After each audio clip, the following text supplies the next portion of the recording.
Banyak yang mengalami nyeri saat haid kan? Padahal normalnya, sesungguhnya haid itu tidak nyeri loh.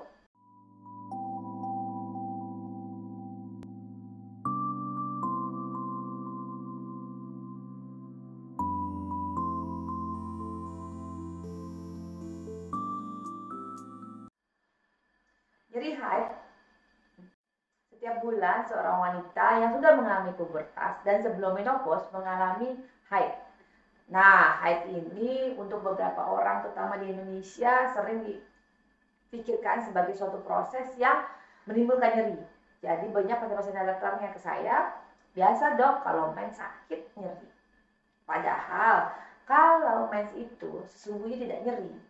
Yang dialami adalah proses kontraksi yang terjadi pada saat haid yang banyak, yaitu kurang lebih hari kedua, hari ketiga, berupa seperti kontraksi haid saja, seperti kontraksi rahim dan rasa tidak nyaman di perut. Tapi hanya berlangsung sesaat, tidak sampai mengganggu aktivitas sosial. Misalnya sampai nggak bisa bangun, sampai harus minum obat pereda nyeri, bahkan beberapa sampai menggunakan obat-obatan untuk pereda nyeri yang cukup berat seperti dan selalu dilakukan setiap bulan.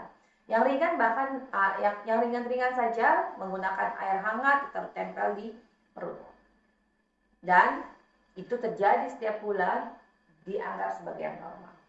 Sesungguhnya kalau Anda mengalami jadi seperti itu, periksakan ke dokter.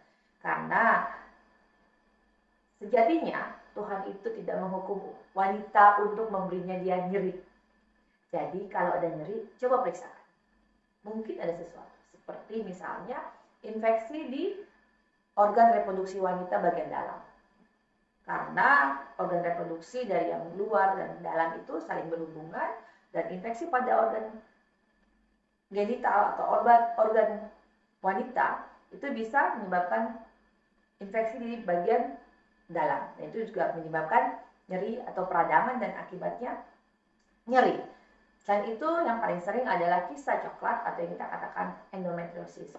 Itu berada di indung telur sehingga setiap bulan akan menimbulkan nyeri pada daerah bagian bawah perut, atau juga yang sama kita bilang sebagai adenomiosis, adanya jaringan endometrium di rahim, itu juga tiap bulan bikin nyeri. Nah, sebaiknya diperiksakan dulu karena dokter akan mengevaluasi baik melakukan pemeriksaan maupun ultrasonografi untuk mengetahui apakah yang dialami itu suatu hal yang berhubungan dengan infeksi atau berhubungan dengan gangguan organ seperti ada kista atau ada tumor yang bikin mens itu nyeri. Jadi kalau Anda mengalami rasa tidak nyaman yang membuat mengganggu aktivitas, bahkan sampai memerlukan pertolongan seperti minum obat-obatan anti nyeri, sebaiknya segera periksa ke dokter. Selamat sehat, semangat!